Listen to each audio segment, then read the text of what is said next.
Buenas tardes. En la tarde de hoy lo que vamos a dividir la charla en tres temas, básicamente, que tienen que ver, como está enunciado en la pantalla, en principio con la conservación de las semillas, o sea, las semillas que obtenemos y queremos conservar para después utilizarlas. Después vamos a seguir con el compotaje, o sea, cómo podemos utilizar la materia orgánica que a veces, digamos, tenemos como residuo, digamos, que no tiene un destino específico. Y vamos a terminar la charla del día de hoy hablando del cultivo de las lombrices. O sea, cómo podemos cultivar lombrices, llamadas vulgarmente californianas. Después, cuando llegue el momento, les voy a dar una explicación sobre eso.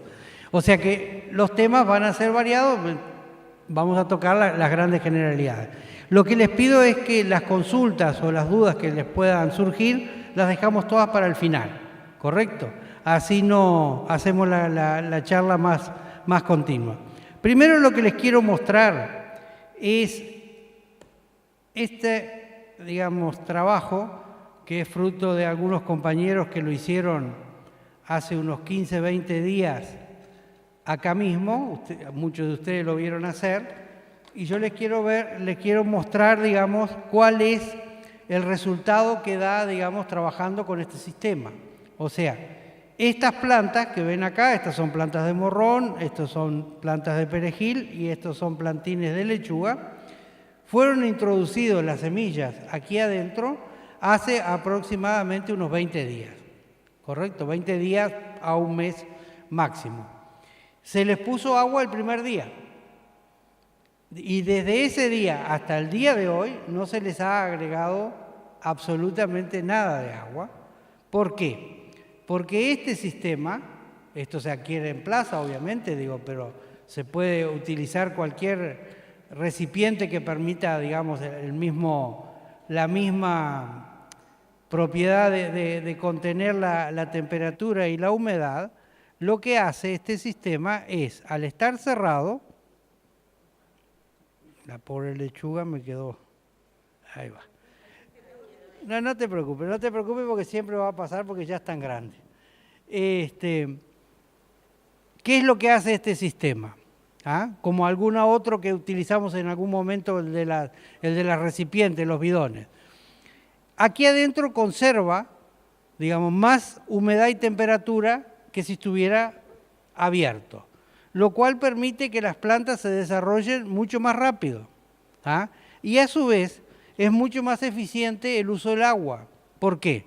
Porque el agua que le pusimos en principio, como ustedes verán, se evapora, fruto del calor, se condensa, digamos, del calor y la respiración de las plantas, se condensa en la pared del recipiente, vuelve a caer y la planta los está utilizando en forma permanente. Esto nos permite, haciéndolo, digamos, en nuestro domicilio, en nuestro hogar, que nosotros las plantas no sean tan dependientes de que nosotros les estemos echando agua en forma permanente. Cuestión que a veces por el sistema de vida que uno tiene, el trabajo y todo lo demás, a veces, digamos, complica el estar pendiente, hoy regué, no regué, ¿qué pasaría si las plantas estuvieran, digamos, a la intemperie? Correcto, si estuviera abierto. Con este sistema nosotros le echamos agua, 20 días, un mes, sin ningún problema y sin necesidad de volverlo a regar. A su vez, la planta, lo que tiene más humedad y temperatura, también se va a desarrollar en forma más rápida. O sea, si no, estos plantines hoy estarían apenas, digamos, con un par de centímetros. Miren el desarrollo que tienen, ¿correcto?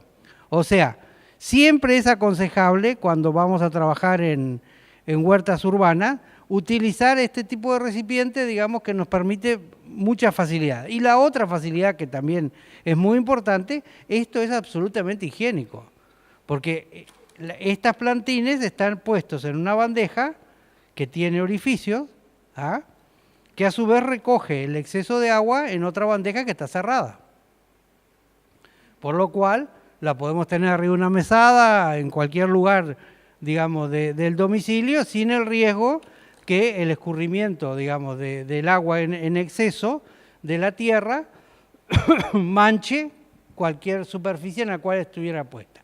Y si lo tenemos afuera, no está dentro, esta cúpula lo que permite es que si llueve no entre un exceso de agua, porque si bien tiene una respiración que es fundamental que la tenga, porque en este caso se puede regular hasta cerrarla si uno quisiera, si las noches fueran muy frías y todo lo demás, y uno lo puede volver a abrir durante el día para que respiren, pero en el caso de los recipientes, digamos, los bidones ya tienen una boca con un diámetro suficiente. Si lloviera, por más cantidad de agua que llueva, el agua no va a penetrar dentro, más que un poquito que entre por los orificios, que no le hace absolutamente nada, ¿correcto? Yo lo que le quería mostrar con esto era simplemente lo positivo e importante que es esto. Nos quedaron algunos lugares sin sembrar a propósito, ¿ah? Para ahora, yo quería hacer una prueba con ustedes, que es, estas plantas fueron plantadas, obviamente, valga la redundancia, en pleno agosto, o sea, en un momento que el clima estaba muy frío. Eso influye, estas plantas están a la intemperie, están afuera en una terraza, están, digamos, expuestas a los elementos climáticos, le va tanto el frío en exceso que hizo en algunas noches como los días nublados o que había exceso de humedad porque estuvo lloviendo, obviamente eso no contribuyó al más rápido desarrollo de las plantas. Como ustedes ven, la herramienta tecnológica es un simple tenedor, o sea, no se precisa mucho más cosas. Entonces, en el día de hoy le vamos a introducir semillas de albahaca, ¿ah? Y ustedes van a ver dentro de pocos días, cuando tengamos la próxima charla, cómo la albahaca que va a ser recién puesta se va a desarrollar con una velocidad tan grande que va a igualar el desarrollo de estas plantas. ¿Y eso por qué se va a producir? Se va a producir simplemente por el hecho de que ahora tenemos más horas de luz, que es fundamental para las plantas, y tenemos una temperatura promedio mucho más alta, tanto durante el día como en la noche. Y eso favorece extremadamente, digamos, el desarrollo de las plantas. Como ustedes ven, yo lo estoy haciendo con una pinza, digamos, de poner 3, 4 semillitas por cada casillero, a los efectos nada más que distribuirlas, porque son semillas muy pequeñas. ¿Ah? Y eso lo único que hace es permitir de que, como estas son semillas de muy alta calidad, posiblemente casi todas las semillas que estamos poniendo germinen, desarrollen una planta, y eso va a permitir que dejemos una en el lugar que la estamos poniendo hoy y va a hacer casi todo su desarrollo ahí, y las otras 2 o 3 las vamos a trasplantar hacia otro recipiente. Bueno, después terminamos la experiencia, ¿correcto? Con esto le demuestro que es muy simple, es muy rápido, es higiénico. Ustedes ven, yo ni siquiera me he ensuciado las manos, o sea, una pinza, un tenedor, un recipiente, tierra apropiada, o sea, no tiene mayor complejidad, o sea, cualquiera de nosotros dedicándole un poquito de tiempo en el domicilio lo podemos hacer y vamos a obtener un muy buen resultado. Sobre todas las cosas, y lo repito siempre que puedo, vamos a recuperar los sabores y el aspecto de las legumbres recién cosechadas, que es absolutamente diferente de lo que podemos comprar en el mercado. No porque lo del mercado esté mal, lo del mercado es correcto, porque tiene que haber un sistema de comercialización masivo a los efectos de abastecer a la población. Pero para que los alimentos lleguen en determinadas condiciones al puesto de venta, ¿ah? Tienen que haber salido de la chacra, de la granja, del lugar donde se plantaron, en un estado de madurez previo al óptimo. porque si salieran con una madurez óptima, en toda esa cadena de comercialización que hay en el medio, cuando nosotros lo vamos a comprar, digamos, estaría ya en un estado avanzado de madurez que no sería el ideal para consumirlo, ¿correcto? Esto lo que tiene la ventaja es que uno quiere un poquito de perejil, lo corta. Cuando estos morrones estén, digamos, produciendo, saca el morrón, recién cosechado, en su mejor, ¿ah? La albahaca lo mismo y la lechuga igual, ¿correcto? O sea, esa es la idea. Bien, entremos directamente en lo que es la charla del día de hoy, la conservación de la semilla. ¿Por qué es importante la conservación de las semillas?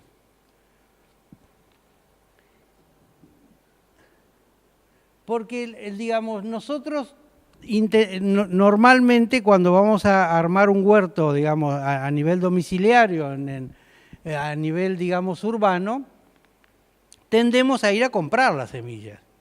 ¿Ah? O sea, nosotros vamos y compramos en el comercio semillas de buena calidad para empezar nuestra, digamos, experiencia. ¿Cuál es el riesgo? El riesgo es que las semillas que se venden acá en el Uruguay, la mayoría vienen importadas, o sea, son producidas en el extranjero, viajan hacia el Uruguay en envases bastante grandes, digamos, con buena cantidad de semillas. Fíjense que en un sobrecito de albahaca como este, digamos, hay más o menos unas 300 semillas. O sea, y hay un par de gramos de semillas. Ustedes imaginen que los tarros que vienen normalmente las semillas vienen de medio kilo en más. O sea, son varios miles de semillas que vienen en un tarro. Uno no va a comprar un tarro, digamos, de medio kilo de semilla para sembrar en su casa. Entonces, ¿qué hace el comercio? Lo fracciona. Lo fracciona justamente en este tipo de envase, o sea, en un sobrecito. ¿Qué pasa al fraccionarlo? La semilla de origen es un ser vivo que respira, ¿ah? Que tiene, digamos, potencial para germinar a través de que está viva. Cuando la envasan en origen, la envasan con gas nitrógeno. Adentro de tanto sean sobres cerrados, herméticos, como tarros, digamos, a los efectos de mantenerle el poder germinativo. Cuando nosotros o el comerciante abre ese tarro para fraccionar la semilla, el gas nitrógeno se pierde, o sea, sale inmediatamente, es inoloro, incoloro, no es contaminante, pero se pierde, ¿correcto? Entonces la semilla queda expuesta a los agentes climáticos, o sea, la humedad y la temperatura que haya en el medio ambiente en el cual, o en el ambiente, como decía el doctor Taliche, en el cual la van a envasar. ¿Qué pasa? La semilla expuesta en esas condiciones empieza a perder poder germinativo. O sea, ya no de cada 100 semillas empiezan a germinar 90 o 95, empieza a bajar a 80, 85, 70 y así sucesivamente hasta que termina de perder su poder germinativo.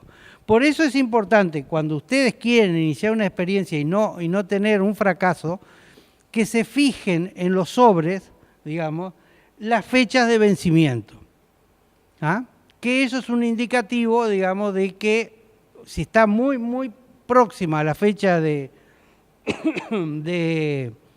vencimiento, digo, el poder germinativo ya ha bajado bastante. No quiere decir que no sirva, sí sirve. Lo que tenemos que poner es más cantidad de semilla para obtener el resultado que nosotros queríamos.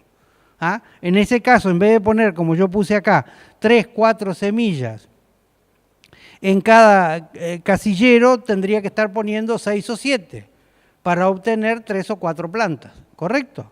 Es como los medicamentos. El medicamento no es que mágicamente el día que llega el vencimiento del medicamento, ese día y al otro día ya el medicamento no surge efecto. Es que a partir de ahí empieza a perder su efecto, ¿correcto? Y llega un momento que no lo tiene, obviamente. Bueno, entonces, lo principal para poder hacer un cultivo, digamos, sin tener fracaso es un buen suelo, o sea, un buen sustento de la semilla y una buena conservación de la semilla en el sentido de, perdón, que fui para atrás, en el sentido de que no haya perdido poder germinativo. Ahora, una vez que nosotros obtuvimos las plantas, o que nos dieron las plantas o nos dieron la semilla, perdón, pero en esta época del año, o la edad, no sé, las dos cosas juntas.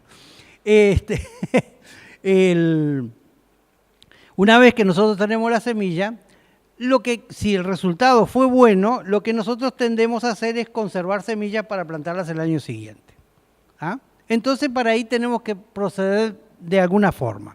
¿Cómo procedemos? Dependiendo de qué tipo de semilla. Y les voy a poner algún ejemplo. Por ejemplo, si uno quisiera conservar semillas de tomate, que es muy común, el tomate, vieron ustedes que tiene una pulpa acuosa abundante, digamos, donde está la semilla. Si nosotros guardáramos la semilla directamente, digamos, como está ahí, posiblemente se fermente y terminemos perdiendo la semilla. A su vez, si nosotros retiráramos toda esa semilla, por más que le quisiéramos sacar la mayoría de la pulpa, y la pusiéramos directamente al sol, digamos, para que se seque, para después guardarla, ese resto de pulpa que se va a desecar, en algún momento puede agarrar humedad, digamos, va a generar hongos, van a atacar a la semilla y la semilla se va a terminar perdiendo. Entonces, en un caso tan típico como el tomate, lo que tenemos que hacer es un procedimiento mixto. Tomamos la semilla, con esa pulpa acuosa que tiene, las ponemos en un recipiente y las dejamos 3, 4, 5 días, digamos, hasta que comienza a fermentar, o sea, comienza a generarse una película, digamos, de hongos blancos sobre el tomate. Una vez que eso se produjo, es que la materia orgánica, esa pulpa acuosa, se ha empezado a descomponer, ¿correcto? Todavía no ha atacado a la semilla que tiene un tegumento, una cáscara, digamos, que la protege. Entonces, en ese momento, la ponemos en un colador, la lavamos y la exponemos, digamos, al sol para que se seque. ¿Correcto? Ahí se va a secar y eso es solo la semilla. Esa semilla, una vez que está seca, y no tenemos que pasarnos tampoco de exposición al sol, porque el sol si no también termina atacando la semilla, o sea, la semilla con un día como hoy, digamos, de sol, es prácticamente suficiente para que se seque, a lo sumo la pondríamos mañana de mañana y hasta el mediodía, y ahí es suficiente para que la semilla esté seca. Luego la tenemos que almacenar. ¿Cómo la vamos a almacenar? Ahí tenemos 3 tipos de recipientes dependiendo de lo que nosotros tengamos como material y de la cantidad de semillas. El primero es un cajón de madera, en el cual se deposita la semilla, tiene una tapa, ustedes ven, una vez que ponemos la cantidad de semillas que quieramos conservar, lo tapamos y lo guardamos siempre en un lugar donde haya circulación de aire, o sea, que el aire circule para que no se produzcan focos de humedad, y la temperatura sea entre 15 y 20 grados, o sea, una temperatura ambiente como la que tenemos hoy aquí, ¿correcto? Ni extremadamente fría, si bien los fríos lo que hacen es, digamos, enlentecer el desarrollo de la semilla, o sea, no es que la ataquen directamente, pero la enlentecen, y tampoco la podemos poner en un lugar de excesivo calor, porque eso sí la afecta. El otro recipiente es un recipiente de vidrio al cual nosotros lo que le hacemos es, una vez que lo pusimos, la semilla, le ponemos una tela, un lienzo en la boca, y le atamos, ahí está atado o con una gomita o con un o con un hilo. ¿Para qué? Para que el recipiente, digamos, pueda respirar, porque acuérdense lo que yo les digo, las semillas son un ser vivo. O sea, la semilla sigue respirando cuando está guardada. Como nosotros no podemos generar ese clima artificial de envasarlas en nitrógeno, digamos, para que ella se mantenga, entonces le tenemos que dejar respiración. La otra manera, es con una bolsa de lienzo. O sea, en una bolsa de lienzo nosotros introducimos la semilla, ¿ah? La cerramos y lo que permite la bolsa es que si nosotros, por ejemplo, si no fuera el domicilio, fuera un galpón o un lugar de almacenaje de herramientas, etcétera, etcétera, nosotros podemos colgar esas bolsas en un lugar donde corre el aire y de un año al otro no tiene problema y aparte queda libre de que lo puedan alcanzar los roedores, por ejemplo, que es un gran enemigo de las semillas almacenadas, o sea, porque encuentran, por ejemplo, las cajas de madera o de cartón, las pueden perforar, el vidrio no, pero pueden perforar la tela. ¿Ah? De esa manera, la bolsa colgada, digamos, hay una circulación de aire y a su vez no es atacada por los roedores.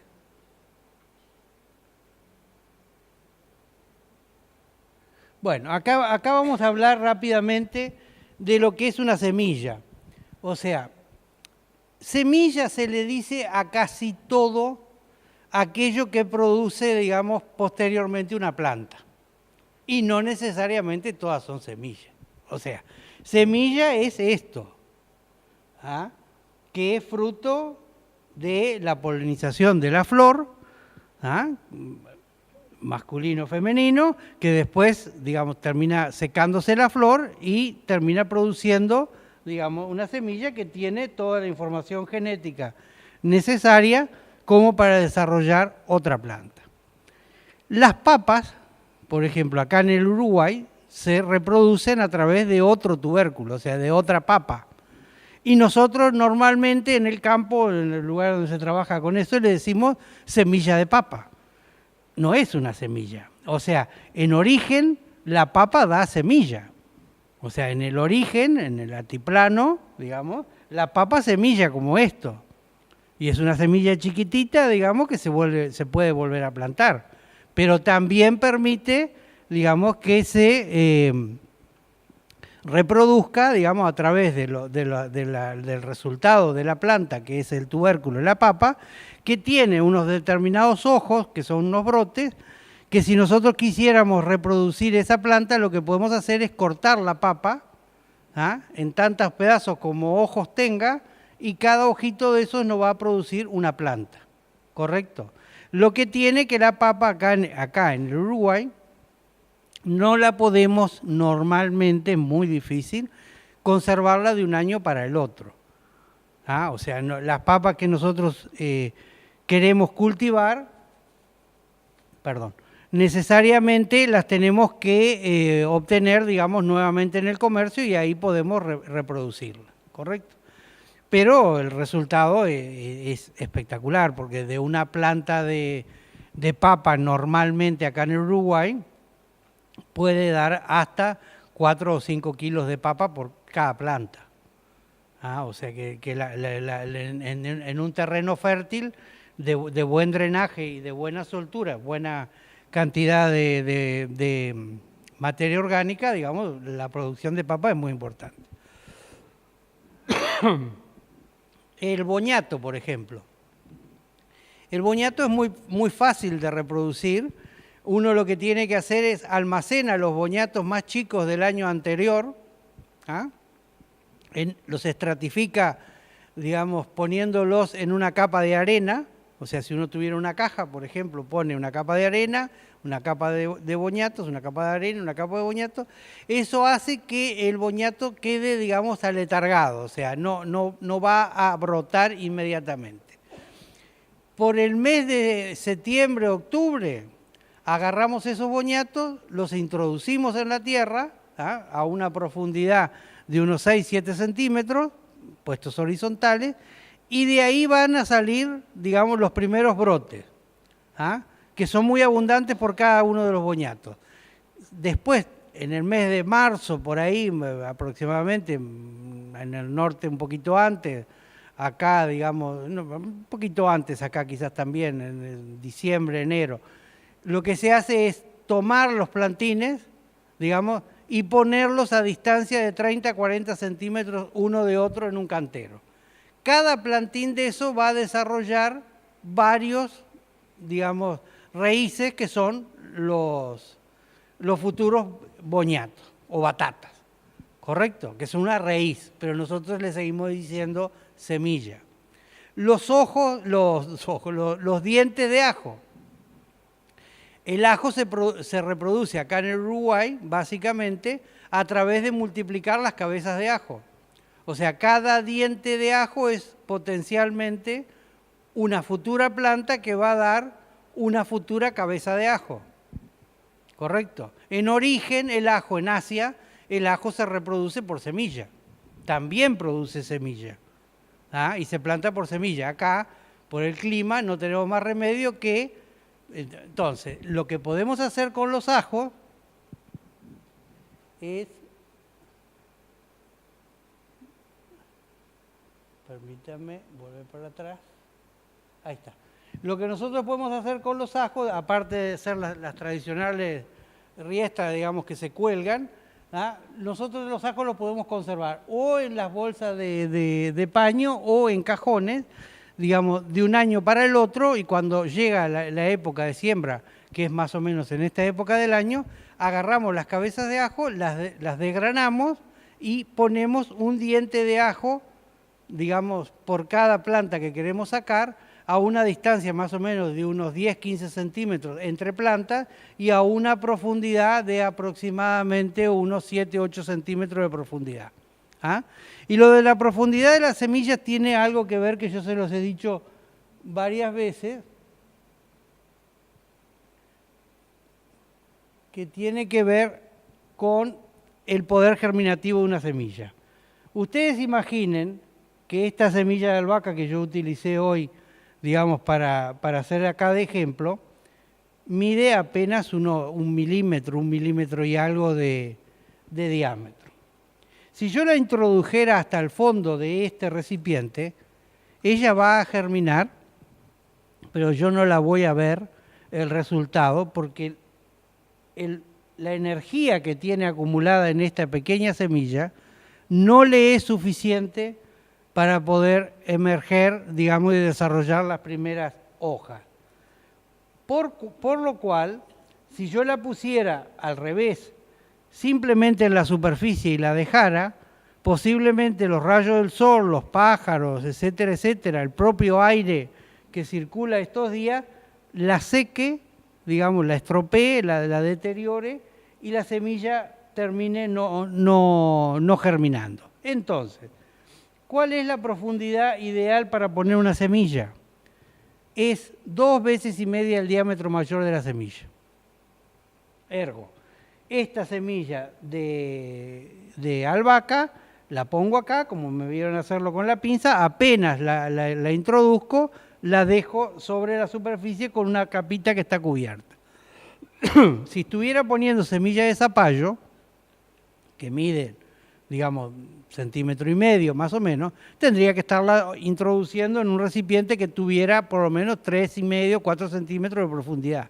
Y así toda la semilla. O sea, siempre que pongamos una semilla fértil a una profundidad de 2 veces y media al diámetro mayor de la semilla, vamos a obtener el resultado óptimo para poder, digamos, germinar. Bueno, y vamos a terminar hablando de semillas para pasar a los otros temas con esto, que esta tabla. Esta tabla, ¿qué es lo que muestra? Simplemente los años que podemos guardar, la cantidad de años que podemos guardar una semilla sin que pierda, digamos, necesariamente poder germinativo. Como ustedes verán, es bastante amplia. O sea, una selga la podemos guardar 4 años, el apio 5 años, la berenjena 5 años, la calabaza o cualquiera de las variedades de zapallo 5 años. La cebolla tiene poca conservación, la semilla, o sea, tiene 1 año apenas de conservación. Las coles 4 años, las espinacas 4, los guisantes 3, las judías 3, que es otra variedad de guisante, las habas 4 años, las lechugas con lo chiquitas que son 3 años, el maíz 2 años y así sucesivamente hasta llegar al tomate que tiene hasta 3 años de conservación. ¿correcto? Eso, digamos, les permite cosechar semillas un año que sea de buen resultado, que el fruto que ustedes obtuvieron, digamos, les gustó por apariencia, por sabor, por color, por desarrollo, por vigoridad, el vigor híbrido que tenga la planta, por la razón que sea. Bueno, ese año yo digo, bueno, de este año me voy a guardar semillas, porque genéticamente está almacenado en esas semillas lo que la planta, digamos, demostró. Bueno, esa es la cantidad de años que las puedo, digamos, normalmente guardar, ¿correcto? Pero hoy estoy al revés con el cosito este. Bueno, y ahí lo dejamos, ¿correcto? Después, si tienen alguna duda sobre cómo conservar las semillas, lo vemos al final. Ahora te voy a pedir si podemos poner lo que tiene que hablar con el compotaje. Ver lo que yo les digo.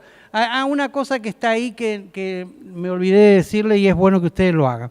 Cuando ustedes obtienen semillas que no conocen la procedencia, o hace mucho tiempo que la tienen guardada y no saben, digamos, cuál es el poder germinativo de esa semilla, para no hacer la experiencia y fracasar, lo que hacen es lo que hacíamos en la escuela. O sea, agarran un algodón húmedo o un papel secante húmedo, agarran 4, 5, 10, 15 semillas, la cantidad que ustedes quieran, las ponen en ese recipiente, hacemos un germinador, ¿correcto? Y esperamos de una semana a 2, dependiendo del tipo de planta, y vemos qué resultado hay ahí. O sea, si de 10 semillas que pusimos, 8 germinaron, tenemos más o menos un 80% de germinación. Si de 10 germinaron 5, tenemos el 50%. O sea, ahí podemos testear cuál poder germinativo tiene toda esa cantidad de semillas que teníamos, o guardadas o que no conocemos la procedencia, ¿correcto? Y entonces lo único que tenemos que hacer, en el caso de que sean fértiles, es, si es muy baja el poder germinativo, lo que hacemos es poner más cantidad de semillas para obtener el mismo resultado, ¿correcto? Bien. Vamos a hablar un poquito ahora de esta materia que merecería, digamos, una charla entera o más de una, porque esto no solo contribuye a el bienestar de las plantas, digamos, y el hecho de aprovechar materiales orgánicos para darle fertilidad al suelo, sino que es también una gran solución para evitar, digamos, una contaminación que cada vez es mayor. O sea, ya hablamos en varias charlas sobre los plásticos y otro tipo de contaminantes, pero también la materia orgánica no bien procesada termina siendo un contaminante. O sea, cuando va la materia orgánica al vertedero o a los containers y después va al vertedero o lo que sea, en el proceso, digamos, no solo se produce, digamos, la fermentación, digamos, la descomposición de esa materia orgánica que aporta gases y otro tipo de elementos contaminantes, sino que también contribuye el alimento, digamos, de una serie de plagas, digamos, que conviven con los restos orgánicos, que no son sanas para nuestra convivencia. O sea, en la medida, digamos, de que no se controla la cantidad de materia orgánica que terminan en los desechos, tanto perros vagabundos, ratas, gatos, ratones, las propias, ustedes, los que han tenido la oportunidad de ver lo que es la planta de desecho, digamos, que hay en la zona este de Montevideo de los residuos domiciliarios, va a ver que hay más gaviotas ahí que en la costa, o sea, porque vienen a alimentarse de esos residuos, o sea, lo cual no es natural. Entonces, digo, en la medida que nosotros le podamos dar una utilización práctica y correcta, digamos, a nuestros desechos orgánicos, no solo nos vamos a estar favoreciendo en cuanto a la calidad de las plantas, sino que también vamos a contribuir, digamos, a no acrecentar esa cadena de contaminación que es el desecho de la materia orgánica. Toda materia orgánica que nosotros podemos tener acceso sirve para elaborar este tipo de elementos. ¿No corre? No, déjalo ahí. No te preocupes. Repito, toda materia orgánica que pero no te preocupes si lo vas a tener que correr. Déjame la foto nomás, la primera. No, dejar la que estaba en la pantalla nomás. Yo la manejo, les digo desde ahí. Ahí está, esa es.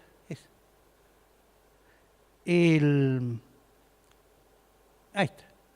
Porque esa muestra un poquito la variedad que hay. Bien, ¿cómo tenemos que proceder? Obviamente nosotros elaboramos o compramos alimentos semielaborados, etcétera, que son para nuestra alimentación. Una vez que cumplieron su función, a veces quedan, digamos, alimentos que no han sido consumidos o el desecho, por ejemplo, el más común cuando uno pela una papa, digamos, o le saca la cáscara a una fruta como la banana o la manzana o las cáscaras de huevo, digamos, una vez que uno utilizó el huevo, normalmente eso, digamos, termina en el ciclo de la basura, o sea, termina yendo primero a nuestra recipiente, digamos, para almacenar los residuos dentro del domicilio, después eso va al container, el container al camión, el camión al vertedero. Nosotros podemos darle una utilidad a eso sin contaminar nuestro domicilio. O sea, si tenemos un lugar abierto, si tuviéramos un patio, un lugar con suelo, con tierra directamente, lo podemos hacer directamente en el suelo, en la tierra, y nos ahorramos, digamos, algún tipo de inconveniente. ¿Cómo procedemos? Muy simple. Hacemos un pozo, dependiendo del volumen de materia orgánica que vayamos a disponer, la profundidad y el diámetro del pozo. Eso lo hacen ustedes acorde a la experiencia que vayan ganando. Hacemos un pozo que la única precaución que tenemos que tener es que en el fondo de ese pozo le tenemos que introducir arena, digamos, o escombro fino, digamos, o sea, mezcla o cualquier tipo, digamos, de material que permita que el exceso de agua que se va a generar cuando llueve o por la propia fermentación de los materiales orgánicos se pueda escurrir, ¿correcto? Entonces ponemos una capa de arena o de pedregullín o cualquier otro material que permita, digamos, el escurrimiento. Sobre eso ponemos una capa de materia orgánica que puede llegar a tener entre 10 y 15 centímetros de altura, ¿correcto? Después le ponemos una capa de tierra y volvemos a proceder. Una capa de materia orgánica, una capa de tierra, así hasta llegar a la parte superior del pozo. Cuando cubrimos todo el pozo, cuando lo llenamos, lo que hacemos es taparlo con tierra, de ser posible con una cúpula, o sea, una especie de iglú de tierra arriba, cuestión de que si llueve en demasía, esa agua, digamos, corra hacia los costados y no se introduzca dentro del pozo que hicimos. Y lo dejamos 90 días, ¿correcto? De 90 a 120 días, dependiendo de la época del año y la cantidad de lluvia que se haya producido. Una vez que ha pasado ese tiempo, lo que hacemos es abrir ese pozo y mezclamos, digamos, la materia orgánica que ya va a estar procesada a esa altura con la tierra, y si eventualmente se mezcla con la arena o con la gravilla que pusimos en el fondo, tampoco genera ningún tipo de problema porque eso le da más soltura al suelo, ¿correcto? ¿Qué entendemos por materia orgánica? Los desechos domiciliarios, ni que hablar. O sea, todos los desechos domiciliarios son materia orgánica, menos uno, que es fundamental que no se nos introduzca en esta elaboración del compost, que es la yerba. ¿Ah? La yerba, no porque no sea una materia orgánica, claro que lo es, Pero la hierba tiene, digamos, un proceso de elaboración que genera, digo, es un poco largo de explicarlo, pero digo, se los voy a decir muy rápidamente, genera que su proceso, valga la redundancia, de descomposición sea más largo que lo normal del resto de los vegetales, o sea, las cáscaras de papa, de zanahoria o cualquier otro. Y a su vez, la hierba en su proceso de fermentación produce, digamos, una cantidad de ácido muy importante, por lo cual es muy ácida y cambia el pH, digamos, del elemento que estamos utilizando. Entonces ese compost, digamos, con hierba, lo que hace es que sea muy ácido y para la mayoría de las plantas o inclusive las lombrices es negativo, o sea, no contribuye.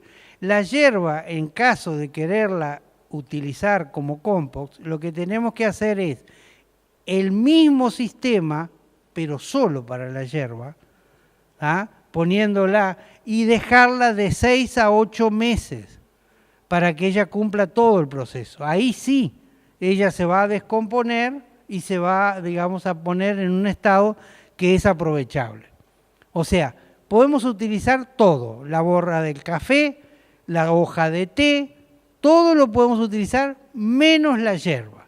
Y lo otro que mucha gente hace, y yo lo he visto hacer, digo, en alumnos que he tenido en otros lugares, dice, profe, voy a ayudar a la planta, digo, la voy a abonar y le echan No, eso es mortal para la planta.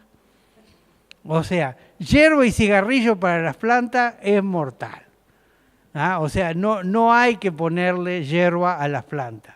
La hierba, si la queremos utilizar, y está bien que la utilicemos y no termine en ese ciclo de la basura, la tenemos que utilizar fermentándola aparte. ¿Correcto? Bien.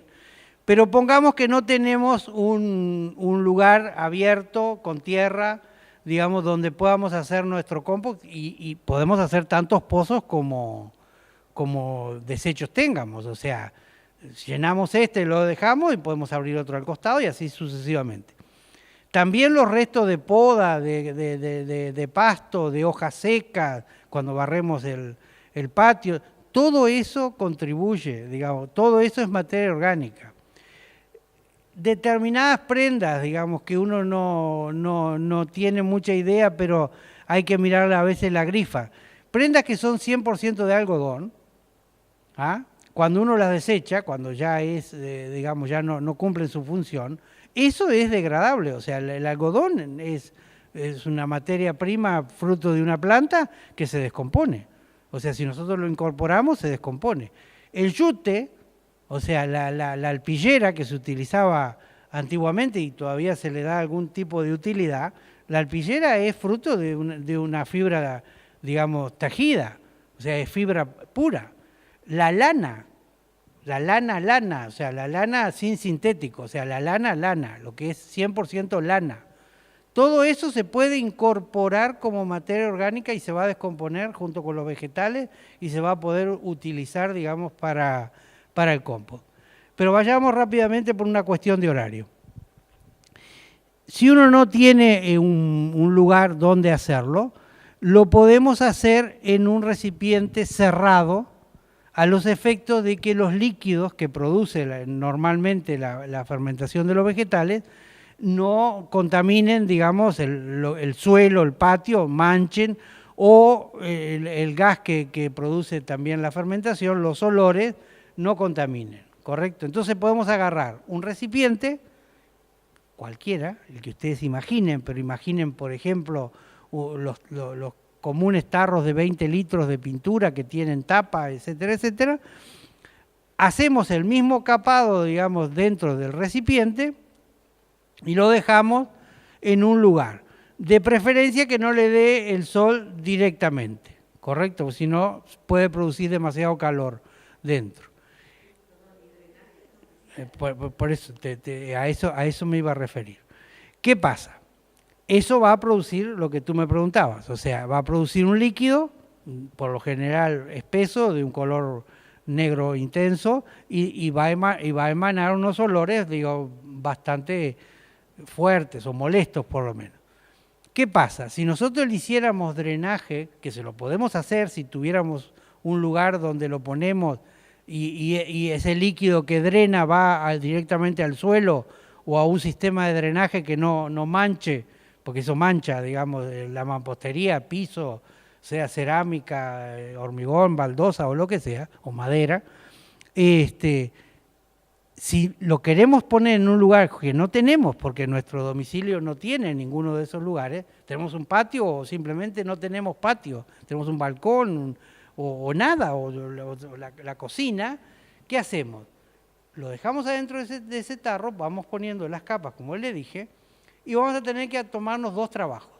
Uno es que si produce demasiada cantidad de líquido, que uno se da cuenta al abrirlo, obviamente, digo, vamos a tener que volcarlo en algún lado y desechar el líquido. También puede pasar que le falte líquido, dependiendo de la materia orgánica que hayamos utilizado de origen. ¿Ah? Si le faltara líquido, si fueran todos, por ejemplo, hojas secas o pasto seco, ahí vamos a tener nosotros que al revés, para producir la fermentación vamos a tener que incorporarle un poquito de agua, ¿correcto? Humedecer la materia. Pero ahí le volcamos, digamos, en otro recipiente que después lo desechamos en el drenaje. Y lo otro que sí tenemos que tener la precaución es que como ahí se producen gases, ¿ah? Y eso necesita, digamos, la incorporación de oxígeno, por lo menos una vez por semana lo vamos a tener que poner en un lugar abierto, destaparlo, ¿ah? Y dejarlo unas cuantas horas destapado para que haga intercambio. Luego lo volvemos a tapar y lo ponemos. ¿Por qué digo taparlo? Por dos cosas. Primero, digamos, porque las emanaciones de gas no son nada agradables, digamos, si está en un lugar cerrado. Segundo, los animales domésticos suelen utilizar, digamos, esos recipientes que tienen tierra, etcétera, etcétera, y escarban, o sea, ¿ah? Los niños también pueden, digamos, tener la tentación de ir a ver qué es lo que tenemos ahí. Entonces, si uno lo tiene tapado, no tiene riesgo y no tenemos, digamos, esas emanaciones que molestan. Existen algunos otros métodos, digamos, podemos utilizar una bolsa, ¿ah? Ponerlo dentro de una bolsa también, capeándolo, como les digo, incorporando eso. El riesgo de utilizar una bolsa es que la mayoría de los materiales con que se hacen las bolsas hoy en día son biodegradables a la larga. Entonces, a medida que se va produciendo la fermentación de esa materia orgánica que está dentro de la bolsa, se degradan más rápidamente.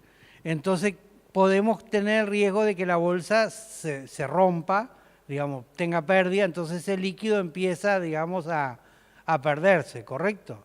Pero de esa manera nosotros podemos utilizar todo nuestro desecho domiciliario a los efectos de poder incorporarlo. Y ya le digo, el proceso lleva más o menos entre 90 y 120 días y nos va a producir una cantidad importante. Si podés, ponemos lo de las lombrices y ya con eso... Disculpen, pero hoy no el material vino un poquito... Ahí está. A ver, acá viene una parte muy importante de un cultivo que se puede hacer perfectamente en cualquier domicilio. No tiene ningún tipo de restricción el cultivo de las lombrices. ¿Ah? Mal llamadas californianas, porque digo... Ese nombre se le puso aquí para identificarlas, es una variedad de lombrices que son pequeñas y de un color rojo intenso, digo, pero no son originarias de California ni nada por el estilo. Cualquier lombriz sirve para hacer este tipo de trabajo. Lo que pasa es que se recomienda utilizar esta variedad llamada californiana porque tiene dos ventajas, o sea, tiene una alta reproducción, o sea, se reproducen, digamos, de forma muy acelerada y a su vez consumen grandes cantidades de materia orgánica. procesan, digamos, más rápidamente que otro tipo de la común lombriz de tierra que todos conocemos. Las lombrices son fundamentales para las plantas y para cualquier tipo de cultivo, para estos pequeños que vemos acá y para los más grandes cultivos que ustedes puedan imaginar en la agricultura. Porque la lombriz cumple dos funciones que son básicas para la agricultura o la horticultura o la siembra de las plantas. Ellas, al trasladarse dentro de la tierra, generan galerías. Esas galerías permiten que el aire penetre en la tierra, que es necesario para el desarrollo de las raíces, y que el agua circule en el suelo, digamos, de forma mucho más accesible para las plantas. ¿Correcto? Eso permite un mejor desarrollo de las raíces. Y a su vez, la lombriz se nutre de toda la materia orgánica que está dentro del suelo. Y lo que ella produce es un elemento, digamos, humus, llamado comúnmente, que es la materia orgánica ya procesada que las plantas pueden aprovechar como nutriente. O sea, esas dos funciones cumplen las lombrices. Aparte de ser, valga la redundancia, parte de la cadena alimenticia de otros animales que comen las lombrices, a su vez se sigue, digamos, toda la cadena alimentaria, digamos, que contribuye al ecosistema. Lo principal es que las lombrices son sumamente higiénicas para manejarlas, o sea, no tienen enfermedades, no transmiten enfermedades al hombre, no generan hongos, no generan gases, no generan contaminación, pueden digerir cualquier tipo de materia orgánica que ustedes imaginen. Yo siempre cuento la anécdota y se la voy a contar a ustedes rápidamente. Yo llegué un día a una escuela rural en el departamento de Durazno y la directora, que tenía una experiencia de lombricultura con sus alumnos, me dice: ay, director, usted no sabe lo que me pasa, no sé qué. Quien me traía el alimento para las lombrices no me trajo, o sea, las alimentaban con residuos de un tambo. Había estado lloviendo, no había... Dice: ¿qué le doy de comer? Se me van a morir las lombrices. Claro, no tenían nada para darle comer en la escuela. Al lado de esa escuela rural había un viejo galpón de lana, de barraca de lana, donde había en un rincón, lo que yo le dije hace un rato, digamos, montonada una cantidad de desechos de bolsas de alpillera, que estaban agujereadas, ya fuera de uso, tiradas en un rincón, no tenían, estaban esperando, digamos, ser quemadas o algo por el estilo. Entonces las veo y le digo: pero directora, digo, pídale al barraquero, digo, que le permita tomar esas bolsas, usted ya le hace un favor porque le limpia el lugar, y digo, y dele de comer las bolsas a las lombrices. Me dice: ¿a usted le parece que eso van a comer? Por supuesto, no le van a dejar nada. Bueno, yo hago la experiencia. Bueno, a los 15 días me estaba llamando, se habían comido todas las bolsas.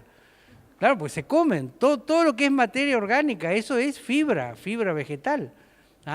O sea, si nosotros queremos cultivar lombrices en nuestro domicilio, lo podemos hacer, utilizamos los desechos orgánicos que hablamos recién, digamos, en el proceso de compotaje, y a su vez podemos tener, digamos, digamos, un resultado lateral, que es la reproducción de las lombrices, porque esas lombrices se reproducen muy rápidamente. Entonces después las lombrices se comercializan, se venden.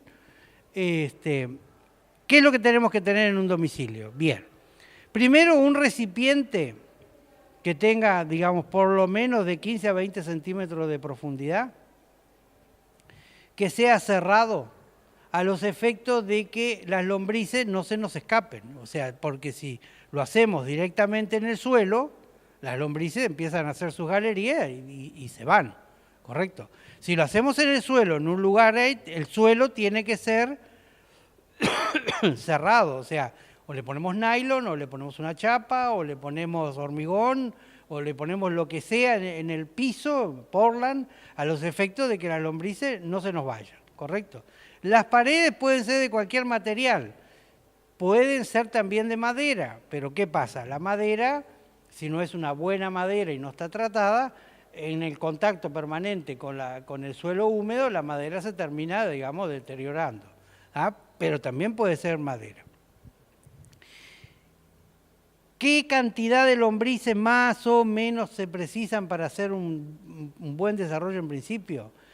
Por 1 metro cuadrado de esta superficie que yo les digo de 10-15 centímetros de suelo, se precisan aproximadamente entre 800 gramos y 1 kilo de lombrices. Eso para hacerlo en forma rápida. Si nosotros ponemos menos, lo único que vamos a esperar más tiempo para que se reproduzcan, porque se van a reproducir lo mismo. Pero es más o menos lo que se necesita. Y nosotros le ponemos capa de alimento de a 10-15 centímetros. ¿Qué prueba tenemos que hacer al principio para ver si el alimento que le vamos a proporcionar a las lombrices es el adecuado y ellas lo comen? Agarramos un pequeño puñado de lombrices, pequeño, ponemos parte de esa comida que le queremos proporcionar, o sea, un compost que esté a mitad de elaboración, etcétera, etcétera, se lo ponemos y ponemos las lombrices. Si las lombrices se entierran inmediatamente, o sea, al otro día no están en la superficie, se metieron adentro, es que el compost o la materia orgánica que estamos utilizando es la adecuada y ellas la van a digerir. Si siguen en la superficie es que no sirve. Y ahí es muy importante tener en cuenta varias cosas que pueden pasar. Una es la presencia de la hierba, nuevamente. O sea, las lombrices no andan bien con la hierba por la acidez, ¿correcto? Tendríamos que hacer el proceso primero de descomponer la hierba para después podérselas incorporar a las lombrices.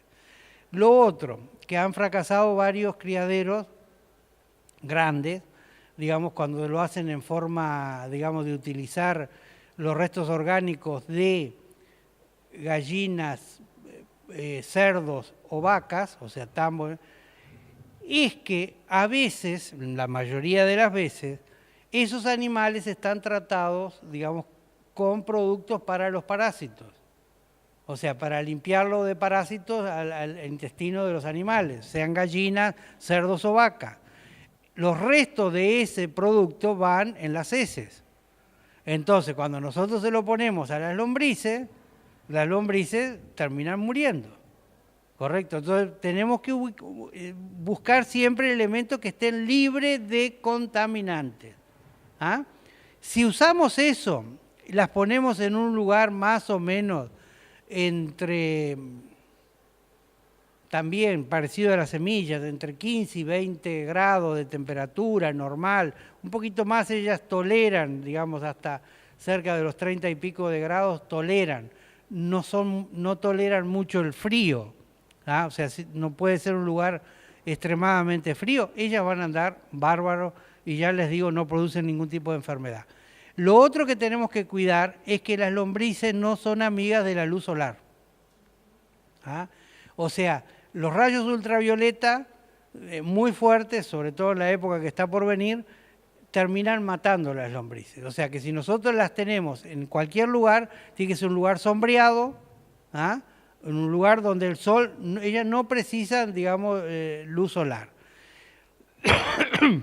Si nosotros procedemos de esta manera, poniendo capas o sea, la primera capa de alimento, las lombrices, la dejamos de ahí 15, 20 días, que es más o menos lo que les va a llevar procesar el alimento. Le volvemos a poner capas sucesivas, ellas van a ir digiriendo todo ese alimento y se va a producir el humus que ustedes conocen, que es una tierra oscura, suelta, digamos de buena humedad. Si el suelo que está ahí no tiene la suficiente humedad, o sea, el compost no tiene la suficiente humedad, las lombrices no andan bien. Entonces ustedes tienen que agarrar esa materia que le pusieron, los restos orgánicos, lo que sea, si ustedes los apretan y caen gotitas, tiene la cantidad de agua suficiente como para que las lombrices caminen. Si ustedes lo apretan y no sale líquido, lo que hacen es agregarle un poco de agua para que necesitan esa agua. Una vez que las lombrices hicieron todo el proceso, ustedes me dirán, ¿y ahora cómo hago para sacar las lombrices de adentro del de la tierra, del humus, que lo voy a precisar, y está lleno de lombrices. Bien. Ustedes agarran una bolsa común y corriente de estas abiertas, digamos, tipo las que vienen las papas o las cebollas, ¿ah? Le ponen adentro una buena cantidad de materia orgánica fresca, la que sea, la cierran, hacen como una muñeca, ¿correcto? O sea, una pelota, ¿ah? Y la ponen arriba del lugar donde están las lombrices. ¿Ah? Una vez que ellas se comieron todo lo que hay abajo, como están con hambre, se van a ir todas y se van a meter en la bolsa. ¿Ah? Se meten todas ahí adentro. ¿Ah? Ustedes agarran esa bolsa con las lombrices, las llevan a otro criadero, a otro cajón, otro lugar donde ellas tengan, digamos, comida fresca, la sueltan ahí, siguen trabajando. Y les quedó este compost totalmente libre, el humus totalmente libre de lombrices. Puede quedar alguna, obviamente, que esté ahí adentro.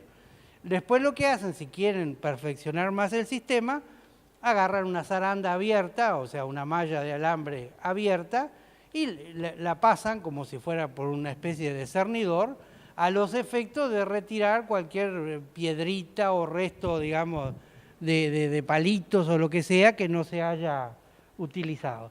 Y de esa manera ustedes pueden tener un criadero de lombrices en cualquier lado que les va a producir fertilizante orgánico para sus plantas, tanto para las plantas estas tipo, digamos, hortalizas de consumo, como para las plantas, digamos, ornamentales.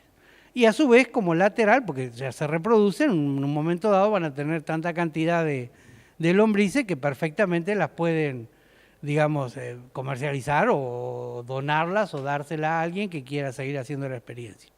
Bueno, correcto, por acá dejamos, digamos, es mucho más extenso el tema, pero les quiero dar la oportunidad si alguno tiene alguna duda.